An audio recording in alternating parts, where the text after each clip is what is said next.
ये कहानी बिल्कुल सच्ची है। दो दोस्त अहमद और असगर, ये दोनों एक छोटे से शहर में रहा करते थे। ये वाक़या उस वक्त का है जब इन दोनों के एग्ज़ाम चल रहे थे। सर्दियों के दिन थे। अहमद असगर के घर एग्ज़ाम की प्रिपरेशन के तहत जाता है। पढ़ाई करते करते इनको रात के 11:30 बज जाते हैं। अब होता कुछ यूँ है कि असगर अपना माइंड फ्रेश करने के लिए जिन भूतों की बातें लेके बैठ जाता है। तो अहमद उसको कहता है कि यार तुम अपना मुंह और अपनी ये बातें सब बंद रखो, ये सब बकवास है। असगर उसको कहता है, अच्छा तो ये सब बकवास है। तुम्हारे घर के बराबर में जो तुम्हारे घर के पास जो स्ट्रीट नंबर 4 है, तुम्हारा उसके बारे में क्या ख्याल है? अहमद बोलता है, यार वो सब बकवास है, सब झूठी कहानी है, इसीलिए बनाई गई हैं ताकि वो कोई स्ट्रीट नंबर 4 में जो खाली घर हैं कोई उनके अंदर रहना ना शुरू कर दे। असगर कहता है, अच्छा तुम्हारे घर के बराबर में जो अंकल शबीर रहते हैं उनके साथ जो वाक़या पेश आया, क्या वो भी झूठ था? क्या वो अंकल शबीर भी झूठ कह रहे थे? अहमद कहता है, यार मुझे वो वाक़या भी उनका झूठ ही लगता है। असगर कहता है कि अच्छा अंकल शबीर भी झूठ कह रहे थे, तो उस रात उस गली से चीखने चिल्लाने की आवाज़ें आ रही थी, क्या वो भी झूठ है? अहमद कहता है, यार ये सब बकवास है, तुम इन बातों को तुम खामोश हो जाओ। तो असगर कहता है, अच्छा चलो खामोश हो जाता हूँ। चलो खैर, इतने में अहमद को जोश चढ़ता है। अहमद असगर को कहता है कि अच्छा ये बात है ना, तुम्हारी ये बातें आज मैं झूठ साबित करके दिखाऊंगा, और आज मैं उसी गली से जाऊंगा, तुम देखो। खैर असगर उसको समझाता है कि भाई जोश में ना आ, लेकिन अहमद नहीं मानता। 12:30 बजे अहमद अपनी पढ़ाई मुकम्मल करने के बाद असगर के घर से निकलता है, और वो ये सोच के निकलता है कि मैं आज स्ट्रीट नंबर 4 से जाऊंगा और ये स्ट्रीट नंबर 4 का ये जो झूठ है ये सबके सामने बेनकाब करूंगा। अहमद जैसे ही उस स्ट्रीट नंबर 4 के पास पहुंचता है, उसको एक अजीब सा खौफ आ जाता है।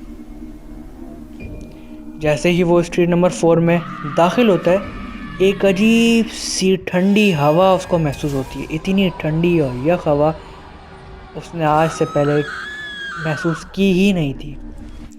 खैर वो स्ट्रीट नंबर 4 में एंटर होता है, उस हवा को इग्नोर करता है। जैसे ही एंटर होता है, उस आसपास से बहुत सारे कुत्तों की भौंकने की आवाज़ आती है। अहमद उसको भी इग्नोर करता है और आगे बढ़ता जाता है। अचानक से वो देखता है कि उसके उल्टे हाथ और सीधे हाथ के घर सब खाली और सबकी खिड़कियां दरवाजे बंद हैं और सबका पेंट उखड़ा हुआ है। अजीब सी हालत में वो घर है। अचानक से उल्टे हाथ वाले घर की खिड़की अचानक खुलती है। अहमद अचानक से चौंक जाता है। खैर वो उसको इग्नोर करता है और आगे बढ़ता है। जैसे ही वो उस खिड़की को क्रॉस करता है, होता कुछ यूँ है, एक मर्दाना आवाज़ आती है, और वो मर्दाना आवाज़ में कहा यह जाता है कि तुम यहाँ से दफ़ा हो जाओ, हमारे बच्चे यहाँ खेल रहे हैं। खैर अहमद उसको भी अपना वहम समझता है और आगे बढ़ता रहता है।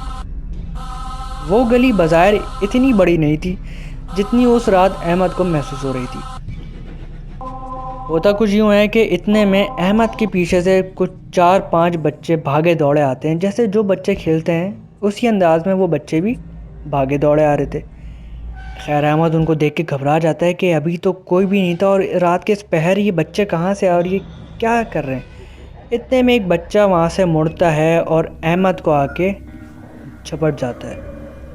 अहमद उसको अपने आप से छुड़ाता है और जैसे ही अहमद उसके हाथ पकड़ के खींचता है, उसके हाथ रबड़ की तरह खींचते चले जाते हैं। ये देख के अहमद घबराता है और अहमद भागने की कोशिश करता है।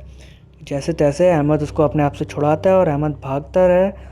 तो अहमद को ऐसा लगता है कि जैसे अहमद के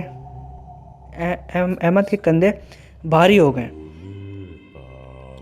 इतने में अहमद को 4-5 ज़ोरदार कोई थप्पड़ मारता है, कोई इस गाल पे, कोई उस गाल पे। खैर अहमद हाँफता काँपता वहाँ से भागता रहता है और उसके पीछे से बहुत सारे मर्दों और औरतों की चीखने की और हंसने की आवाज़ें आती हैं। जैसे तैसे अहमद आयतुल कुर्सी पढ़ता हुआ हाँफता काँपता उस सर्दी की उस रात में उस गली से बाहर आता है और आते ही बेहोश हो जाता है। सुबह की नमाज के वक्त जैसे ही वहाँ पर फजर की नमाज के लिए लोग आते हैं, वो देखते हैं कि यहाँ पर कोई बंदा पड़ा हुआ है। वो अहमद को पहचानते हैं और अहमद को हॉस्पिटल लेके जाते हैं। जैसे ही अहमद होश में आता है तो अहमद बहुत बौखलाया हुआ होता है, बहुत खौफज़दा हुआ होता है। होश में आने के बाद वो सबको वो वाक़यात बताता है जो उस रात उसके साथ हुए होते हैं। खैर उस दिन के बाद से उस स्ट्रीट नंबर 4 को मुकम्मल तौर पे झाड़ियाँ लगा के बंद कर दिया जाता है कि अब कोई वहाँ पर ना जाए।